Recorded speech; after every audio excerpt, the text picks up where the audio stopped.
ಓಂ ಗಂ ಗಣಪತಯೇ ನಮಃ. ಹಾಯ್ ಹಲೋ ನಮಸ್ಕಾರ. Welcome to spiritual vibes YouTube channel. ನಮ್ಮ ದೈನಂದಿನ ಜೀವನದಲ್ಲಿ ಗ್ರಹಗಳ ಚಲನೆ ಮತ್ತು ಅವುಗಳ ಬದಲಾವಣೆಗಳು ಎಷ್ಟೊಂದು ಪ್ರಭಾವ ಬೀರುತ್ತವೆ ಎಂಬುದು ನಿಮ್ಮೆಲ್ಲರಿಗೂ ತಿಳಿದೇ ಇದೆ. ಬ್ರಹ್ಮಾಂಡದಲ್ಲಿ ನಡೆಯುವ ಪ್ರತಿಯೊಂದು ಗ್ರಹಗಳ ಸಂಚಾರವು ಒಂದಲ್ಲ ಒಂದು ರೀತಿಯ ಮೇಲೆ ಶುಭ ಅಥವಾ ಅಶುಭ ಫಲಗಳನ್ನು ನೀಡುತ್ತಲೇ ಇರುತ್ತದೆ.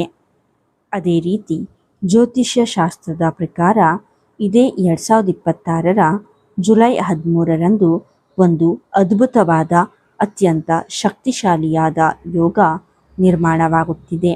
ಹೌದು, ಗ್ರಹಗಳ ರಾಜನಾದ ಸೂರ್ಯದೇವ ಮತ್ತು ಬುದ್ಧಿಕಾರಕನಾದ ಗ್ರಹಗಳ ರಾಜಕುಮಾರ ಬುಧ ಗ್ರಹ ಇಬ್ಬರ ನಡುವೆ ಮಹತ್ತರವಾದ ದೃಷ್ಟಿಯೋಗ ಸೃಷ್ಟಿಯಾಗುತ್ತಿದೆ.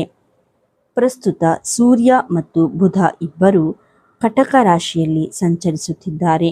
ಜುಲೈ 13ರ ಬೆಳಿಗ್ಗೆ ಸರಿಯಾಗಿ 6:53 ಇವರಿಬ್ಬರು 0 ಡಿಗ್ರಿ ಅಂತರದಲ್ಲಿ ಚಲಿಸಲಿದ್ದಾರೆ. ಈ ಅಪರೂಪದ ಸಂಯೋಗದಿಂದಾಗಿ ದೃಷ್ಟಿಯೋಗ ನಿರ್ಮಾಣವಾಗಿ ಕೆಲವು ರಾಶಿಯವರ ಜಾತಕದಲ್ಲಿ ಅದೃಷ್ಟದ ಬಾಗಿಲು ತೆರೆಯಲಿದೆ. ವಿಶೇಷವಾಗಿ ಮಿಥುನ, ಸಿಂಹ ಸೇರಿದಂತೆ ಒಟ್ಟು 4 ಲಕ್ಕಿ ರಾಶಿಗಳ ಜನರಿಗೆ ಈ ಅವಧಿಯಲ್ಲಿ ಅಪಾರವಾದ ಧನಲಾಭ, ವ್ಯಾಪಾರದಲ್ಲಿ ಪ್ರಗತಿ ಮತ್ತು ಸಮಾಜದಲ್ಲಿ ಗೌರವ ಖ್ಯಾತಿ ಹೆಚ್ಚಾಗಲಿದೆ. ಹಾಗಾದರೆ ಆ ಲಕ್ಕಿ 4 ರಾಶಿಗಳಲ್ಲಿ ನಿಮ್ಮ ರಾಶಿಯು ಒಂದಾಗಿದೆಯಾ? ಈ ಯೋಗದಿಂದ ನಿಮ್ಮ ಜೀವನ ಹೇಗೆ ಬದಲಾಗಲಿದೆ ಎಂಬುದರ ಸಂಪೂರ್ಣ ಮಾಹಿತಿಯನ್ನು ಈ ವಿಡಿಯೋದಲ್ಲಿ ವಿಸ್ತಾರವಾಗಿ ತಿಳಿಯೋಣ. ವಿಡಿಯೋವನ್ನು ಎಲ್ಲೂ ಸ್ಕಿಪ್ ಮಾಡದೆ ಕೊನೆಯವರೆಗೂ ನೋಡಿ. ವೀಕ್ಷಕರೇ, ಆ 4 ರಾಶಿಗಳ ಬಗ್ಗೆ ತಿಳಿಯುವ ಮುನ್ನ ಅಸಲಿಗೆ ಈ ಸೂರ್ಯ ಮತ್ತು ಬುಧನ ಸಂಯೋಗ ಅಥವಾ ದೃಷ್ಟಿಯೋಗ ಅಷ್ಟೊಂದು ವಿಶೇಷ ಯಾಕೆ ಎಂಬುದನ್ನು ನಾವು ಅರ್ಥ ಮಾಡಿಕೊಳ್ಳಬೇಕು. ಸೂರ್ಯದೇವ. ಸೂರ್ಯ ಎಂದರೆ ಆತ್ಮಕಾರಕ, ತೇಜಸ್ಸು, ಕೀರ್ತಿ, ಅಧಿಕಾರ ಮತ್ತು ಉದ್ಯೋಗದ ಸಂಕೇತ. ಜಾತಕದಲ್ಲಿ ಸೂರ್ಯ ಬಲಿಷ್ಠನಾಗಿದ್ದರೆ ಸಮಾಜದಲ್ಲಿ ಉನ್ನತ ಹುದ್ದೆ, ಗೌರವ ತಾನಾಗಿಯೇ ಹುಡುಕಿಕೊಂಡು ಬರುತ್ತದೆ. ಬುಧ ಗ್ರಹ. ಬುಧ ಎಂದರೆ ಬುದ್ಧಿವಂತಿಕೆ, ವ್ಯಾಪಾರ, ಚತುರತೆ, ಮಾತುಗಾರಿಕೆ ಮತ್ತು ಆರ್ಥಿಕತೆಯ ಕಾರಕ. ಯಾವಾಗ ಈ ಇಬ್ಬರು ಗ್ರಹಗಳು ಕಟಕ ರಾಶಿಯಲ್ಲಿ ಒಂದೇ ಡಿಗ್ರಿಯಲ್ಲಿ ಮುಖಾಮುಖಿಯಾಗುತ್ತವೆಯೋ ಅಥವಾ ಒಟ್ಟಿಗೆ ಸೇರುತ್ತವೆಯೋ ಆಗ ಬುದ್ಧಿ ಮತ್ತು ತೇಜಸ್ಸು ಒಟ್ಟಿಗೆ ಸೇರಿದಂತಾಗುತ್ತದೆ. ಇದರಿಂದಾಗಿ ವ್ಯಾಪಾರಸ್ಥರಿಗೆ ಹೊಸ ಆಲೋಚನೆಗಳು ಹೊಳೆಯುತ್ತವೆ. ಉದ್ಯೋಗಿಗಳಿಗೆ ಬಾಸ್ಗಳಿಂದ ಮೆಚ್ಚುಗೆ ಸಿಗುತ್ತದೆ. ರಾಜಕೀಯ ಅಥವಾ ಸಾರ್ವಜನಿಕ ರಂಗದಲ್ಲಿ ಇರುವವರಿಗೆ ಜನಪ್ರಿಯತೆ ಹೆಚ್ಚಾಗುತ್ತದೆ. ಇದೇ ಜುಲೈ 13ರ ಬೆಳಿಗ್ಗೆಯಿಂದ ಈ ಯೋಗದ ಪ್ರಭಾವ ಆರಂಭವಾಗಲಿದ್ದು ಈ 4 ರಾಶಿಯವರ ಬಾಳಿನಲ್ಲಿ ಬೆಳಕು ಮೂಡಲಿದೆ. ಬನ್ನಿ ಈಗ ಮೊದಲನೇ ಲಕ್ಕಿ ರಾಶಿ ಯಾವುದು ಅಂತ ನೋಡೋಣ. ಮಿಥುನ ರಾಶಿ. ನಮ್ಮ ಲಕ್ಕಿ ರಾಶಿಗಳ ಪಟ್ಟಿಯಲ್ಲಿ ಮೊದಲನೆಯದಾಗಿ ಬರುವ ರಾಶಿ ಮಿಥುನ ರಾಶಿ. ಮಿಥುನ ರಾಶಿಯವರಿಗೆ ಸೂರ್ಯ ಮತ್ತು ಬುಧನ ಈ ದೃಷ್ಟಿ ಯೋಗವು ಅತ್ಯಂತ ಅದ್ಭುತವಾದ ಮತ್ತು ಸಕಾರಾತ್ಮಕ ಫಲಿತಾಂಶಗಳನ್ನು ತರಲಿದೆ. ನಿಮ್ಮ ರಾಶಿಯ ಅಧಿಪತಿಯೇ ಬುಧನಾಗಿರುವುದರಿಂದ ಈ ಸಂಯೋಗ ನಿಮಗೆ ಡಬಲ್ ಲಾಭವನ್ನು ನೀಡಲಿದೆ. ಉದ್ಯೋಗ ಮತ್ತು ವೃತ್ತಿಜೀವನ. ನೀವು ಉದ್ಯೋಗದ ಹುಡುಕಾಟದಲ್ಲಿದ್ದರೆ ಅಥವಾ ಪ್ರಸ್ತುತ ಇರುವ ಕೆಲಸ ಬದಲಾಯಿಸಬೇಕು ಅಂದುಕೊಂಡಿದ್ದರೆ ಈ ಅವಧಿಯಲ್ಲಿ ನಿಮಗೆ ಅತ್ಯುತ್ತಮವಾದ ಉದ್ಯೋಗದ ಅವಕಾಶಗಳು ಹುಡುಕಿಕೊಂಡು ಬರಲಿವೆ. ಕಚೇರಿಯಲ್ಲಿ ನಿಮ್ಮ ಕೆಲಸಕ್ಕೆ ತಕ್ಕ ಯಶಸ್ಸು ಮತ್ತು ಪ್ರಮೋಷನ್ ಸಿಗುವ ಯೋಗವಿದೆ. ತಂದೆಯ ಬೆಂಬಲ ಮತ್ತು ಆಸ್ತಿ. ಈ ಸಂದರ್ಭದಲ್ಲಿ ನಿಮಗೆ ನಿಮ್ಮ ತಂದೆಯ ಕಡೆಯಿಂದ ಸಂಪೂರ್ಣ ಬೆಂಬಲ ಸಿಗಲಿದೆ. ಪಿತ್ರಾರ್ಜಿತ ಆಸ್ತಿಯಲ್ಲಿ ಇದ್ದ ತೊಂದರೆಗಳು ನಿವಾರಣೆಯಾಗಲಿವೆ. ಹಿರಿಯರ ಆಶೀರ್ವಾದದಿಂದ ನಿಮ್ಮ ಸ್ಥಗಿತಗೊಂಡ ಕೆಲಸಗಳು ಪುನಃ ಪ್ರಾರಂಭವಾಗಲಿವೆ. ವ್ಯಾಪಾರ ವ್ಯವಹಾರ. ಸ್ವಂತ ಉದ್ಯಮ ಅಥವಾ ವ್ಯಾಪಾರ ಮಾಡುವ ಮಿಥುನ ರಾಶಿಯವರಿಗೆ ಇದು ಸುವರ್ಣ ಕಾಲ. ನಿಮ್ಮ ವೃತ್ತಿ ಜೀವನಕ್ಕೆ ಸಂಬಂಧಿಸಿದಂತೆ ಅಪಾರ ಪ್ರಗತಿಯನ್ನು ಕಾಣಲಿದ್ದೀರಿ.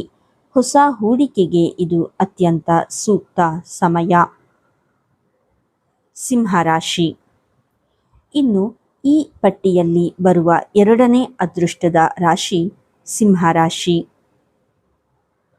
ಸಿಂಹರಾಶಿಯ ಅಧಿಪತಿ ಸ್ವತಃ ಗ್ರಹಗಳ ರಾಜನಾದ ಸೂರ್ಯದೇವ. ಹಾಗಾಗಿ ಸೂರ್ಯ ಮತ್ತು ಬುಧನಿಂದ ಸೃಷ್ಟಿಯಾಗಲಿರುವ ಈ ದೃಷ್ಟಿ ಯೋಗವು ಸಿಂಹರಾಶಿಯವರಿಗೆ ಅತ್ಯಂತ ಹೆಚ್ಚಿನ ಲಾಭವನ್ನು ತಂದುಕೊಡಲಿದೆ. ಆರ್ಥಿಕ ಸ್ಥಿತಿಯಲ್ಲಿ ಸುಧಾರಣೆ. ಸೂರ್ಯ ಮತ್ತು ಬುಧನ ವಿಶೇಷ ಅನುಗ್ರಹದಿಂದಾಗಿ ಸಿಂಹರಾಶಿಯವರ ಆದಾಯದಲ್ಲಿ ಗಣನೀಯವಾದ ವೃದ್ಧಿಯಾಗಲಿದೆ. ಹಲವು ದಿನಗಳಿಂದ ಕೈಗೆ ಬಾರದೆ ಸಿಲುಕಿಕೊಂಡಿದ್ದ ಹಣ ನಿಮ್ಮದಾಗಲಿದೆ. ಇದರಿಂದ ನಿಮ್ಮ ಆರ್ಥಿಕ ಸ್ಥಿತಿ ಮೊದಲಿಗಿಂತಲೂ ಹೆಚ್ಚು ಸುಧಾರಿಸಲಿದೆ. ಅಪೂರ್ಣ ಕೆಲಸಗಳ ಪೂರ್ಣತೆ. ನಿಮ್ಮ ಜೀವನದಲ್ಲಿ ಎಷ್ಟೋ ದಿನಗಳಿಂದ ನೆನೆಗುದಿಗೆ ಬಿದ್ದಿದ್ದ ಕೆಲಸಗಳು, ಕೋರ್ಟ್ ಕಚೇರಿ ವ್ಯವಹಾರಗಳು ಅಥವಾ ಸಾಲದ ಸಮಸ್ಯೆಗಳು ಈ ಅವಧಿಯಲ್ಲಿ ಯಶಸ್ವಿಯಾಗಿ ಪೂರ್ಣಗೊಳ್ಳಲಿವೆ. ವ್ಯವಹಾರದಲ್ಲಿ ಯಶಸ್ಸು. ನೀವು ಹೊಸದಾಗಿ ಏನಾದರೂ ವ್ಯಾಪಾರ ಆರಂಭಿಸಬೇಕು ಎಂದು ಯೋಜನೆ ಹಾಕಿಕೊಂಡಿದ್ದರೆ ಜುಲೈ 13ರ ನಂತರ ಅದಕ್ಕೆ ಚಾಲನೆ ನೀಡಿ. ಖಂಡಿತ ಯಶಸ್ಸು ನಿಮ್ಮದಾಗುತ್ತದೆ. ಸಮಾಜದಲ್ಲಿ ನಿಮ್ಮ ಗೌರವ ಮತ್ತು ವರ್ಚಸ್ಸು ಮತ್ತಷ್ಟು ಹೆಚ್ಚಾಗಲಿದೆ. ಕನ್ಯಾ ರಾಶಿ. ನಮ್ಮ ಲಕ್ಕಿ 4 ರಾಶಿಗಳ ಪಟ್ಟಿಯಲ್ಲಿ ಬರುವ ಮೂರನೇ ರಾಶಿ ಕನ್ಯಾ ರಾಶಿ. ಕನ್ಯಾ ರಾಶಿಯವರಿಗೂ ಕೂಡ ಸೂರ್ಯ ಬುಧನ ಈ ವಿಶೇಷ ಸಂಯೋಗದ ಅವಧಿಯು ಅತ್ಯಂತ ಶುಭದಾಯಕವಾಗಿರಲಿದೆ. ನಿಮ್ಮ ಬುದ್ಧಿಶಕ್ತಿ ಮತ್ತು ಚತುರತೆ ಈ ಸಮಯದಲ್ಲಿ ಉತ್ತುಂಗದಲ್ಲಿರುತ್ತದೆ. ಹೆಚ್ಚಿನ ಆರ್ಥಿಕ ಲಾಭ. ವ್ಯಾಪಾರ ಮತ್ತು ಉದ್ಯಮ ರಂಗದಲ್ಲಿರುವ ಕನ್ಯಾ ರಾಶಿಯವರಿಗೆ ಈ ಸಂದರ್ಭದಲ್ಲಿ ನಿರೀಕ್ಷೆಗೂ ಮೀರಿದ ಆರ್ಥಿಕ ಲಾಭ ದೊರೆಯಲಿದೆ. ನಿಮ್ಮ ಗಿರಾಕಿಗಳು ಅಥವಾ ಗ್ರಾಹಕರ ಸಂಖ್ಯೆ ಹೆಚ್ಚಾಗಲಿದೆ. ಇದು ನಿಮ್ಮ ಲಾಭದ ಪ್ರಮಾಣವನ್ನು ದ್ವಿಗುಣಗೊಳಿಸುತ್ತದೆ. ಕೆಲಸದ ಸ್ಥಳದಲ್ಲಿ ಪ್ರಶಂಸೆ. ನೀವು ಉದ್ಯೋಗಸ್ಥರಾಗಿದ್ದರೆ ನಿಮ್ಮ ಕೆಲಸದ ಸ್ಥಳದಲ್ಲಿ ಬಾಸ್ ಹಾಗೂ ಸಹೋದ್ಯೋಗಿಗಳು ನಿಮ್ಮ ಕಾರ್ಯಕ್ಷಮತೆಯನ್ನು ಮುಕ್ತಕಂಠದಿಂದ ಶ್ಲಾಘಿಸಲಿದ್ದಾರೆ.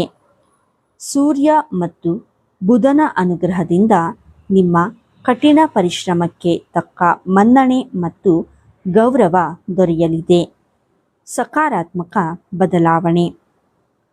ಈ ಅವಧಿಯಲ್ಲಿ ನಿಮ್ಮ ಮನಸ್ಸಿನಲ್ಲಿರುವ ನಕಾರಾತ್ಮಕ ಆಲೋಚನೆಗಳು ದೂರವಾಗಿ ಧನಾತ್ಮಕ ಚಿಂತನೆಗಳು ಮೂಡಲಿವೆ.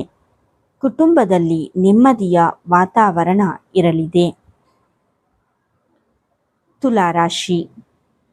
ಇನ್ನು ಕೊನೆಯದಾಗಿ 4ನೇ ಅದೃಷ್ಟದ ರಾಶಿ ತುಲಾರಾಶಿ.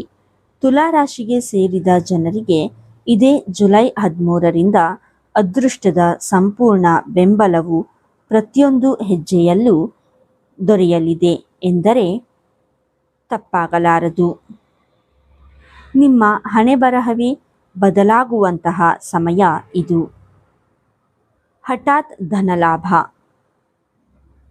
ತುಲಾರಾಶಿಯವರಿಗೆ ಸೂರ್ಯ ಬುಧರ ಶುಭ ಸಂಯೋಗದ ವಿಶೇಷ ಅನುಗ್ರಹದಿಂದಾಗಿ ನಿರೀಕ್ಷಿಸದ ಮೂಲಗಳಿಂದ ಹಠಾತ್ ಧನಲಾಭ ಉಂಟಾಗುವ ಯೋಗವಿದೆ. ಲಾಟರಿ, ಷೇರು ಮಾರುಕಟ್ಟೆ ಅಥವಾ ಹಳೆಯ ಹೂಡಿಕೆಗಳಿಂದ ಉತ್ತಮ ಲಾಭಾಂಶ ಸಿಗಬಹುದು. ಪ್ರತಿಯೊಂದು ಕೆಲಸದಲ್ಲೂ ಯಶಸ್ಸು. ದೃಷ್ಟಿಯೋಗದ ನಿರ್ಮಾಣದಿಂದಾಗಿ ನೀವು ಕೈ ಹಾಕುವ ಪ್ರತಿಯೊಂದು ಕೆಲಸದಲ್ಲೂ ಭಾಗ್ಯದ ಬೆಂಬಲ ಸಿಗುವುದರಿಂದ ಸುಲಭವಾಗಿ ಯಶಸ್ಸನ್ನು ಗಳಿಸಲು ಸಾಧ್ಯವಾಗಲಿದೆ. ಜೀವನದಲ್ಲಿ ಸಂತೋಷ. ಈ ಅವಧಿಯಲ್ಲಿ ತುಲಾರಾಶಿಯವರು ಸಾಕಷ್ಟು ಸಕಾರಾತ್ಮಕ ಪ್ರಭಾವಕ್ಕೆ ಒಳಗಾಗಲಿದ್ದಾರೆ. ದೀರ್ಘಕಾಲದ ಆರೋಗ್ಯ ಸಮಸ್ಯೆಗಳಿಂದ ಮುಕ್ತಿ ಸಿಗಬಹುದು ಹಾಗೂ ಕುಟುಂಬದೊಂದಿಗೆ ನೆಮ್ಮದಿಯ ಮತ್ತು ಸಂತೋಷದ ಕ್ಷಣಗಳನ್ನು ಕಳೆಯಲಿದ್ದೀರಿ. ಹಾಗಾಗಿ ವೀಕ್ಷಕರೇ, ಮೇಲೆ ಹೇಳಿದ 4 ರಾಶಿಗಳಾದ ಮಿಥುನ, ಸಿಂಹ, ಕನ್ಯಾ ಮತ್ತು ತುಲಾರಾಶಿಗೆ ಸೇರಿದ ಜನರಲ್ಲಿ ನಿಮ್ಮ ರಾಶಿಯು ಒಂದಾಗಿದ್ದರೆ ಇದೇ ಜುಲೈ 13ರಿಂದ ನಿಮ್ಮ ಅದೃಷ್ಟದ ಬಾಗಿಲು ಸಂಪೂರ್ಣವಾಗಿ ತೆರೆಯಲಿದೆ. ಈ ಸಂದರ್ಭವನ್ನು ಸರಿಯಾಗಿ ಬಳಸಿಕೊಳ್ಳಿ. ವ್ಯಾಪಾರ, ವ್ಯವಹಾರ ಮತ್ತು ವೃತ್ತಿಜೀವನದಲ್ಲಿ ಬರುವ ಉತ್ತಮ ಅವಕಾಶಗಳನ್ನು ಕೈಚೆಲ್ಲಬೇಡಿ. ಅಪಾರ ಯಶಸ್ಸು ಮತ್ತು ಧನಲಾಭ ನಿಮ್ಮದಾಗಲಿ ಎಂದು ಹಾರೈಸುತ್ತೇವೆ. ನಿಮ್ಮ ರಾಶಿ ಯಾವುದು ಮತ್ತು ಈ ಯೋಗದ ಬಗ್ಗೆ ನಿಮ್ಮ ಅನಿಸಿಕೆಗಳೇನು ಎಂಬುದನ್ನು ನಮಗೆ ಕೆಳಗಿನ ಕಮೆಂಟ್ ಬಾಕ್ಸ್ನಲ್ಲಿ ಖಂಡಿತ ತಿಳಿಸಿ. ಈ ವಿಡಿಯೋ ನಿಮಗೆ ಇಷ್ಟವಾಗಿದ್ದಲ್ಲಿ ದಯವಿಟ್ಟು ಲೈಕ್ ಮಾಡಿ, ನಿಮ್ಮ ಸ್ನೇಹಿತರು ಮತ್ತು ಕುಟುಂಬದವರೊಂದಿಗೆ ಶೇರ್ ಮಾಡಿ ಮತ್ತು ಕಮೆಂಟ್ ಮಾಡಿ. ಹಾಗೆಯೇ ನಮ್ಮ ಚಾನಲನ್ನು ಇನ್ನೂ ಸಬ್ಸ್ಕ್ರೈಬ್ ಮಾಡಿಲ್ಲ ಅಂದರೆ ಈಗಲೇ ಸಬ್ಸ್ಕ್ರೈಬ್ ಮಾಡಿ, ಪಕ್ಕದಲ್ಲೇ ಇರುವ ಬೆಲ್ ಐಕಾನ್ ಕ್ಲಿಕ್ ಮಾಡಿ. ಮುಂದಿನ ವಿಡಿಯೋದಲ್ಲಿ ಮತ್ತೊಂದು ರೋಚಕ ಜ್ಯೋತಿಷ್ಯ ಮಾಹಿತಿಯೊಂದಿಗೆ ನಿಮ್ಮನ್ನು ಭೇಟಿಯಾಗುತ್ತೇನೆ. ಅಲ್ಲಿಯವರೆಗೂ ನೋಡ್ತಾ ಇರಿ ಸ್ಪಿರಿಚುವಲ್ ವೈಬ್ಸ್. ಧನ್ಯವಾದಗಳು. ಲೋಕ ಸಮಸ್ತ ಸುಖಿನೋ ಭವಂತು.